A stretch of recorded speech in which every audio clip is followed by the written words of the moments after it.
Now, without further ado, I would like to invite our first speaker up, the excellent Joshua Baker.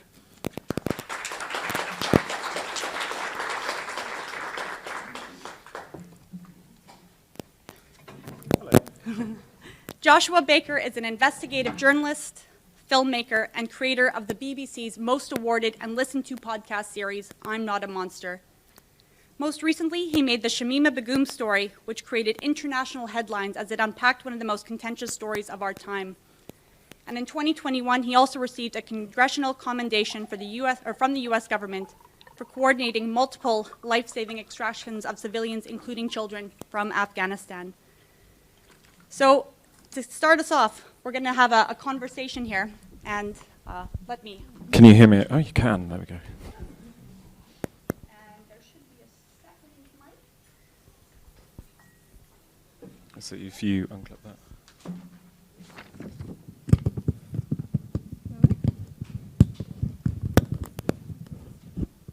There we go.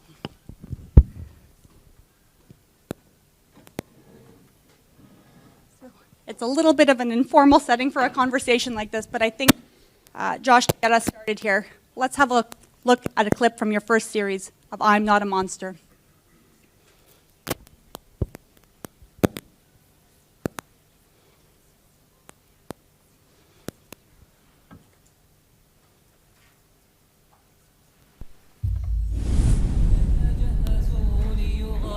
The video made headlines around the world. My message to Trump, the puppet of the Jews. Allah has promised us victory and He's promised you defeat.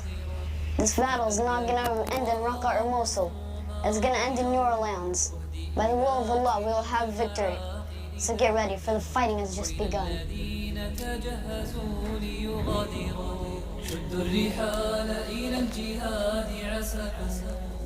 It was Musa and his brother that were forcing the kids to do this. Crazy, intense video of this American kid with his Yazidi friend. This would be a great propaganda. The Yazidi friend was Aham, the little boy Sam and Musa had bought as a slave. When I met him, he wanted to show me the video. أنا يوسف نعيش في نفس البيت ومثل الأخوة. الرتبة بيني وبين يوسف دين الإسلام. Is that you? Yeah, So ISIS taught you to shoot guns? yeah, they let me shoot one. They put the gun on here. They said if he told me we're gonna go one he's doing like that me and Yusuf. If we don't talk, he's gonna kill us.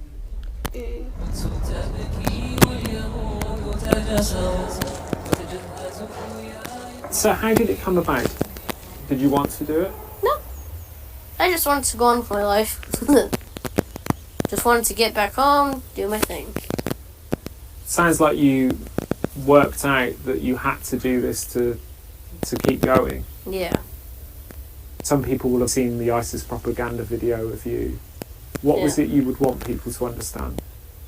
That not all kids actually want to do that. That a lot of times they're forced.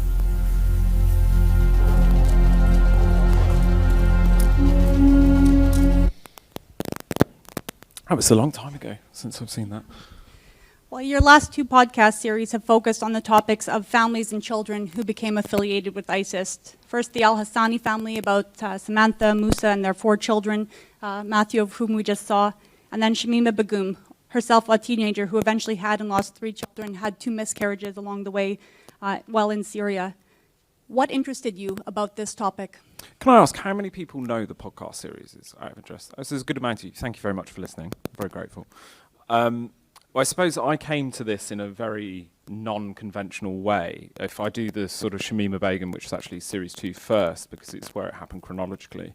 So in 2015, I was working in a place called East London Mosque. It's a big mosque in London, on something completely unrelated. It was about a documentary about what it's like to be a Muslim in Britain.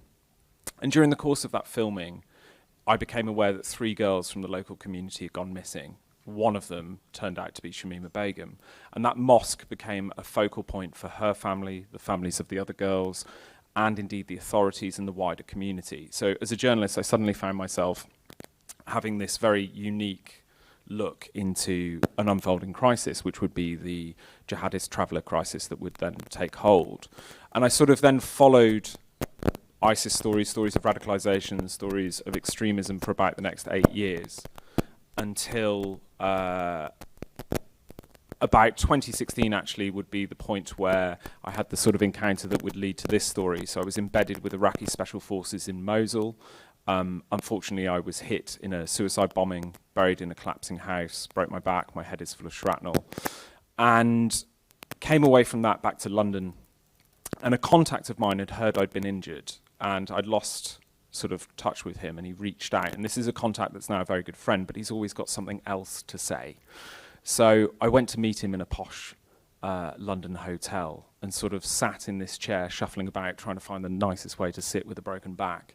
And we get chatting, and he takes out his mobile phone, sort of unannounced, and he shows me a video. And it's that boy you've just seen, Matthew. It's a different video to that one. And he's essentially trapped in Raqqa, and he's being forced to assemble a suicide belt.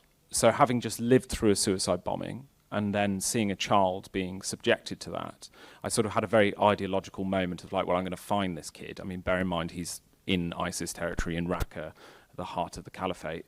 But 7 months later I did, and that sort of then spiraled into series 1, and we would explore what children go through in essence when attached to extremist groups. What surprised you the most when you were focusing on this topic, particularly looking at the role of children vis-a-vis the main characters in your story? I think, how many of you are familiar with al-Hol camp in Syria? Again, so a lot of you. So the most surprising thing for me in all these years has been al-Hol camp. I mean, I'm sure you're all aware it's an exceptionally dangerous place. The last time I was there, over a 5-day period, there were 4 murders, including 1 decapitation. So it's in a very violent place. But that's less surprising than the children that are actually contained within the foreigners section. And my team and I went in on my birthday, believe it or not, odd place to spend your birthday.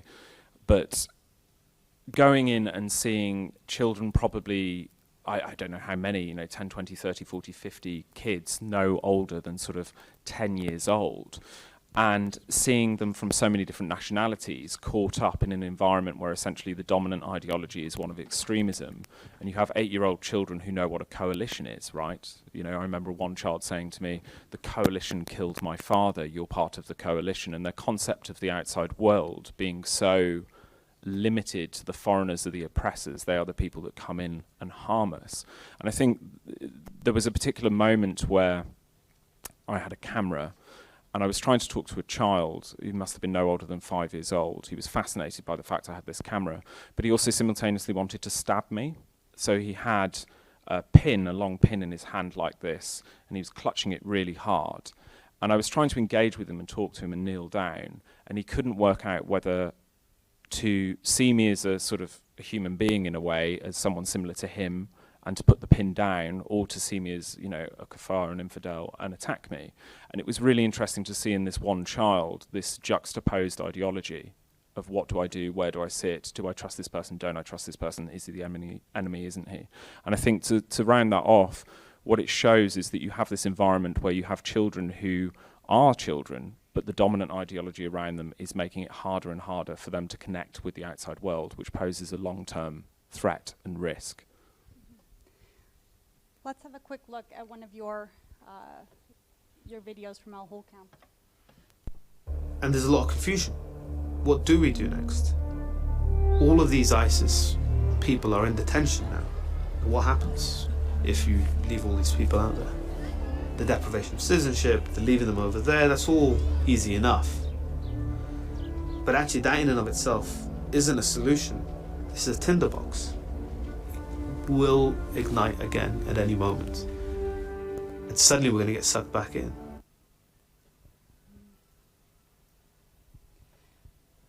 Children who become associated with terrorist groups through their families are often viewed with fear as risk to society. But as we just saw with Matthew, often, you know, they aren't just children who have been pulled into these extraordinary circumstances, but can you discuss some of your own experiences interacting and working with some of these children and families in particular? Yeah, totally. I think there's a whole question about how we do threat assessment, right? And understanding the environmental factors that these kids are in is absolutely key to that, whether they're in al-Hol camp or whether they are in families in European countries. I think one of the key things, and you know, we'll come to this I'm sure, but the media has a lot to answer for in terms of the representation of these stories. But I think the key thing with these children is that obviously, very obviously, they are just kids. And I think understanding the mechanism by how you separate them from the ideology that is present often with their parents or adult actors around them is key. And I think what we struggle with is to see the child in front of us, particularly in the media landscape. I think certainly in policy spaces as well. We tend to sort of put them all into one basket in one sense and not separate the age difference and the ability for them to have agency. Well, we already talked a little bit about Shamima Begum, who was herself a teenager when she became affiliated with ISIS, and again, who had 3 children while in northeast Syria. But let's have a quick look at her story in the latest series of I'm Not a Monster.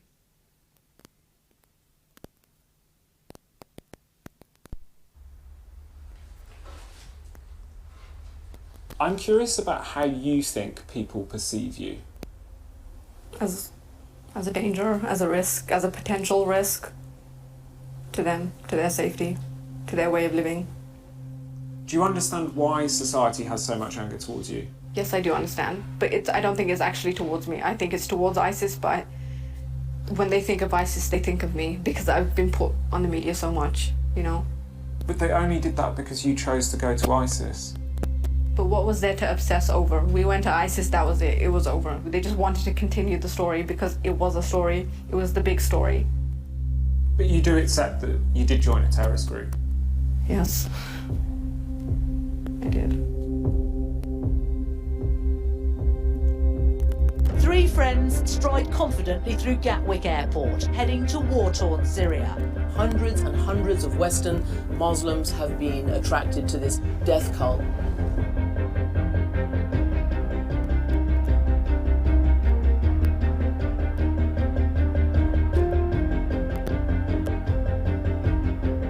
Shamima has become a lightning rod and a polarizing figure. I don't trust her. I think she's dangerous. I think she's radicalized. Was she trafficked? Was she groomed?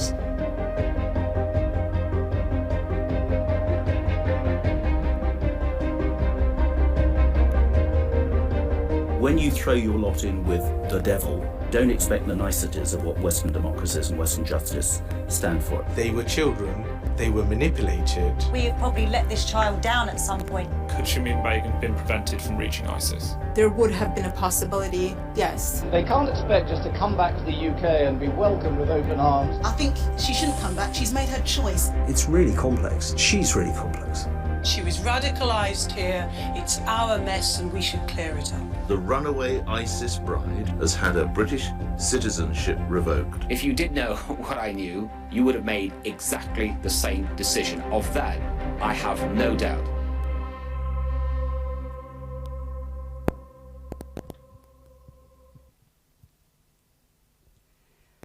We know the media has a significant role in crafting and promoting specific narratives about individuals affiliated with terrorist groups, and particularly children and youth as well. And I want to discuss a little bit about this. What role should the media be playing in covering, responsibly covering children that are affiliated with these groups, often through no choice of their own?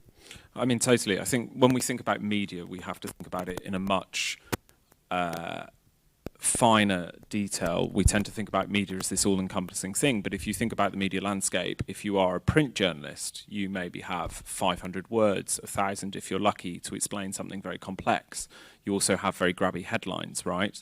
If you do news, you have a 5 to 10 minute package if you're lucky, again, to contextualize something very important, very contentious.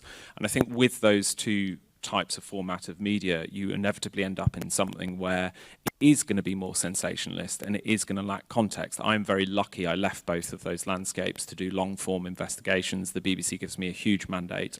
It's very rare. I'm very privileged, but that gives me a year to work on a story. And I think there's a couple of things here. I'm sure many of you in this room will engage with the media at points, or the media will come to you with work. And I think it's about understanding the landscape to which you're engaging with, like what is the format of the journalist, what is the work that they're doing. But I think on our side of things, there does need to be a greater understanding about how we distinguish between people who have been associated or member of terrorist groups. It's a very unpopular thing to say, but if you take ISIS, there is a sort of scale of ISIS, right? You have the people that were taken there in Matthew el-Hassani's case as a young child, very little agency in that. At the other end of it, you have the executioners. And then in the middle, you have people that perhaps genuinely believe they were going to join an Islamic utopia.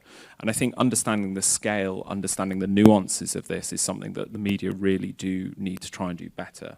And we all get it wrong sometimes, but I think given how much we propagate these narratives, how much of a space it can be for causing problems, we do need to do better at that. I'm slagging off my own profession there, aren't I? Well, perhaps to kind of summarize your thoughts there, what do you think would be the kind of top recommendation to media to better or more responsibly cover children that become affiliated with terrorist groups? Is there kind of one top line that you would say this is the most important way that the media can more responsibly address this issue? I'll do media and I'll do policy and governments. I think so. I think media, in the first hand, we have to do better at how we handle stories relating to minors associated with extremist groups.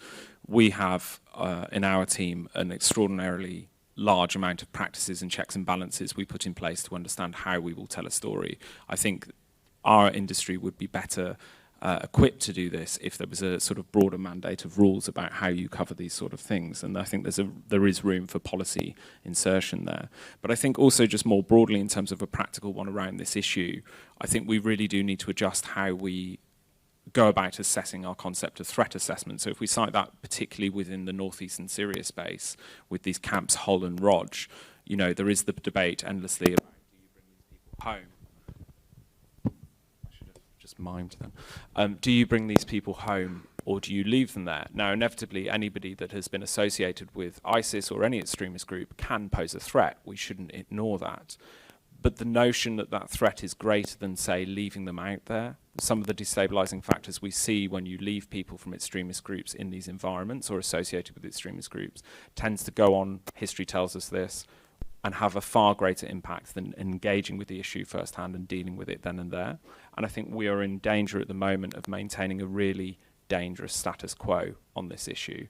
And I think whether I'm speaking in places like this or engaging with the Council of Europe, there is a sort of wide understanding that this is an issue that needs to be dealt with, but what is lacking is an actual decision to be taken and a unified strategy across European nations to actually bring people home and put them on trial or afford them therapy. And the last thing I would say is, you know, Matthew el-Hassani, the boy you saw at the beginning of this, you know, he was put in a propaganda video that threatened President Trump. His face was beamed around the world. He was widely considered to be a threat. He's somebody that was brought back to America. He was given about a year of intensive therapy, reintegration training with his family.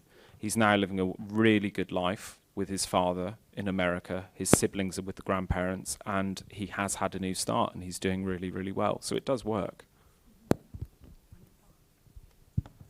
We do have an opportunity now to open up some questions to the audience. So it's a great opportunity to speak with Joshua Baker about his work or about how the media approaches children. So please. Ask me anything if you'd like to. Hello.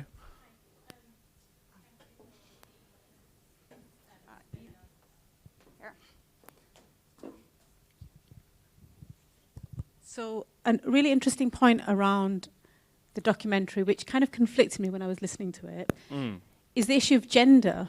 And I think also what one of your, he looked like an official, and he mentioned the fact that he said it's very complex. She's very complex. Where does gender fit into a lot of it? And what is an end goal for someone like Shamima Begum? What do we want? What we as society, what do we want from her? So the gentleman you're talking about is Anthony Lloyd. So he's the Times journalist who initially found her and did the first interview with her after her emergence from the caliphate in 2019. So he was the first person she spoke to outside of the ideology of ISIS, and it was some of the things that she said to him that led to her being considered a threat. in terms of gender, I think you have to broaden it. Actually, I think it would be impossible to say that issues of gender, race, religion do not play a role in how these individuals are treated and viewed. I think in the Shamima Begum's case, I feel very confident saying if we were talking about a white girl from Chelsea, it would be handled very differently, but we're not.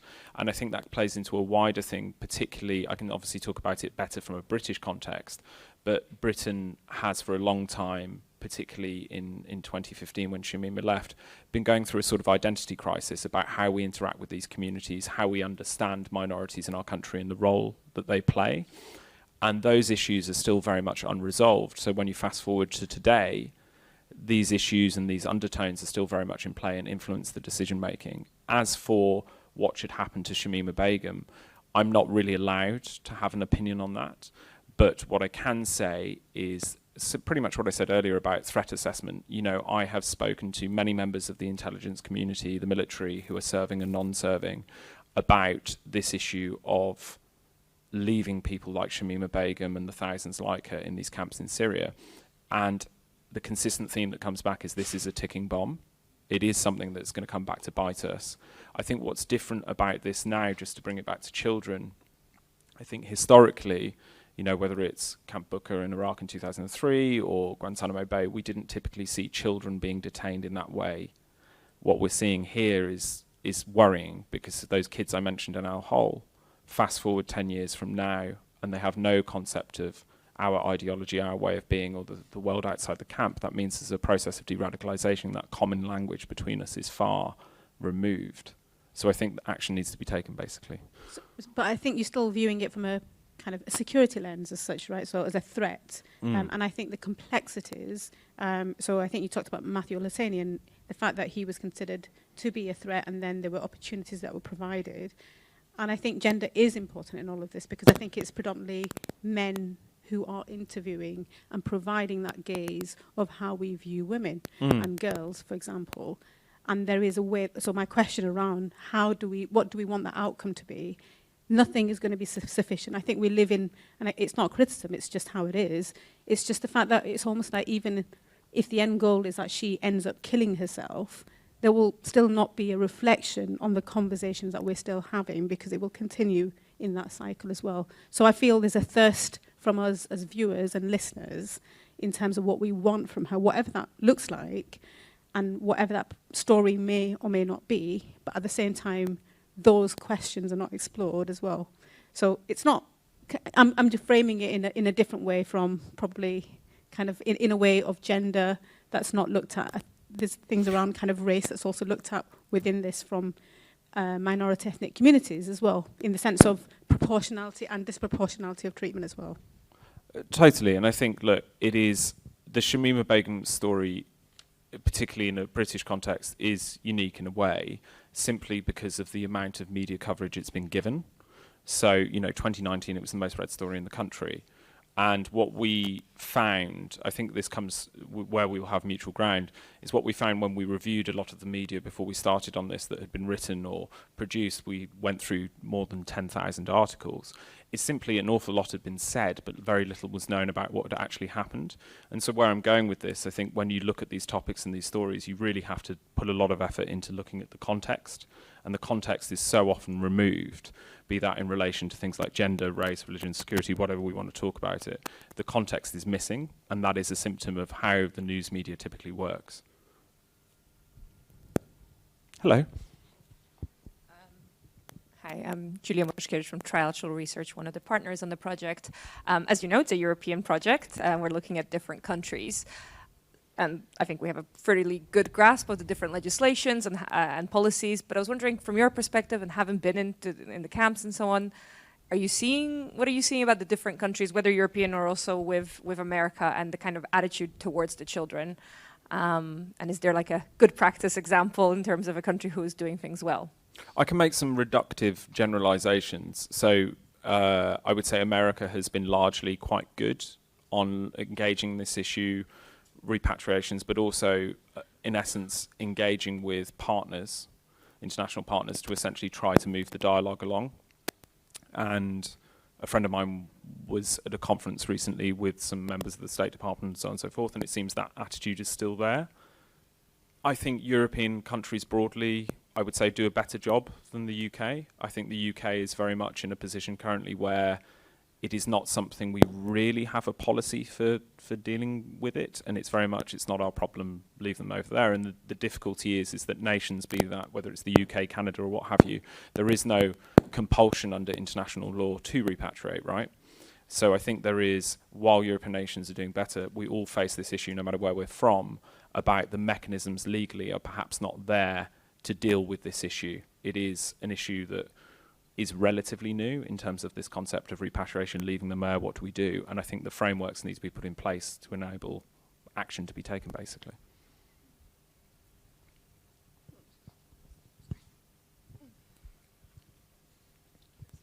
Hello. So I'm working on a project founded by the European Union on reintegration and rehabilitation of former terrorists post-release. And we are implementing the project in Tunisia, which is in the MENA region. And we are having really real challenges with the law enforcement institutions. So I was wondering how easy or difficult was it for you to get all the authorization, to get the interviews with those who just back from conflict zones? Thank you. Obtaining interviews isn't necessarily that difficult. I mean, we have processes in places because we've been doing it for so years. So if you want to have a separate chat about how we go about doing that, I'd gladly do that with you. The other thing that we do is we do quite a lengthy consent process with these people, which is something I think is just worth mentioning, because when you interview people who are either detainees or from extremist backgrounds, obviously there's a power dynamic between the interviewer and the interviewee, so we have a way of balancing that out. I think coming to your question about authorities, it is interesting because I think when we talk about authorities, again, that's a broad, all-encompassing word. And I think certainly in my experience, the intelligence community tend to have a very different view of this situation to perhaps law enforcement. And then government itself is also very fragmented, be that foreign policy people tend to have a very different view to domestic policy people. So I think it depends where you land in those conversations and who you're talking to, if that makes sense.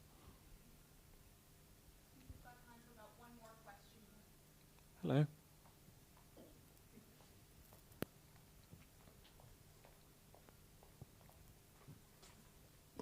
Thank you. Julie Coleman, formerly with the International Center for Counterterrorism, now with the UN mission in Kosovo. I have sort of a two-folded question, so I'm going to try to wrap two into one.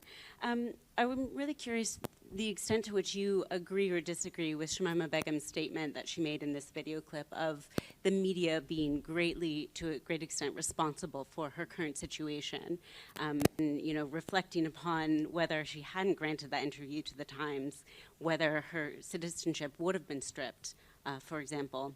Can I do that one first? Sure, yes, and then, please. sorry, a basic human being, I'll forget your second part of the question. So I think there's a couple of things there. So in terms of responsibility, the media absolutely play a role in how this story is perceived. In terms of responsibility for going, Shamima Begum does have agency in that. But then you have to start a conversation about radicalization, grooming, trafficking, all of those things. So it's a very complex thing. So when it comes to the question of who is responsible, there is no one element. There are multiple things coming together here. There are also multiple missed opportunities to prevent Shamima Begum from reaching Syria. She was taken to Syria by a Canadian spy as part of an intelligence operation, which we exposed. She was being monitored by our signals intelligence in Cheltenham, and in essence, there was a failure, perhaps, I mean, the judge in the ruling called it myopic by local law enforcement to prevent it from happening. So there were a number of factors. In terms of Anthony Lloyd's interview, I think it's actually very important to separate that interview from other interviews that followed. And the reason being is Shamima Begum had just emerged from the caliphate. She was 9 months pregnant, and she was desperate to save her unborn child. By this point, she's lost 2 other children through, we believe, starvation, and 2 other through miscarriage. Now, at that point, the message that she's trying to get out is, please bring me home so I can have this child. And I think Anthony actually did a very good job with that interview. I think perhaps what's missing in understanding of that interview is a person that is talking within the mindset of the state, right? So they are going to speak in a certain way, and for an audience like us, unless you're familiar with that, you're going to struggle to find the nuance in that. And you sometimes see it when you look at that interview and listen to it. You see Shamima wrestling with those two things. And what was the second part? I'll be really quick, I promise. I think that's actually a nice segue into the second part. If we contrast Shamima with Matthew, right? Matthew is a much more sympathetic character or figure. You know, he was a child with very little agency. Whereas Shamima, she was, though, a child when she originally left. So how do we sort of regard those who were children maybe initially, but with more agency because they were teenagers, but they've now matured into adulthood? And so how should we frame those? You know, do you have any reflections or experiences, maybe even apart from Shamima? Well, I think this is an interesting question. So I think just to talk about those two cases, so Shamima Begum had subscribed to the ideology of ISIS.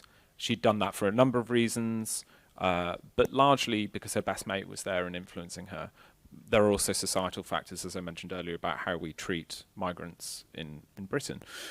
Matthew seemingly never subscribed to that ideology, but engaged with it in a way through survival. In essence, he's possibly one of the most emotionally astute people I've ever met.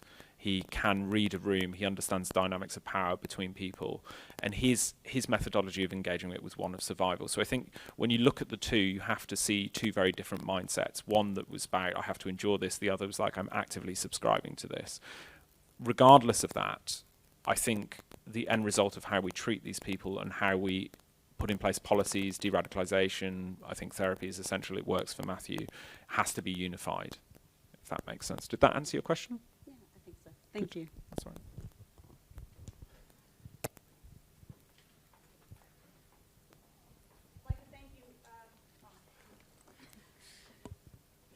I'd like to thank Joshua Baker very much for coming and sharing his experience and talking a little bit more about the role of the media and covering these families and these children. So perhaps we can give him a round of applause and thank you for it.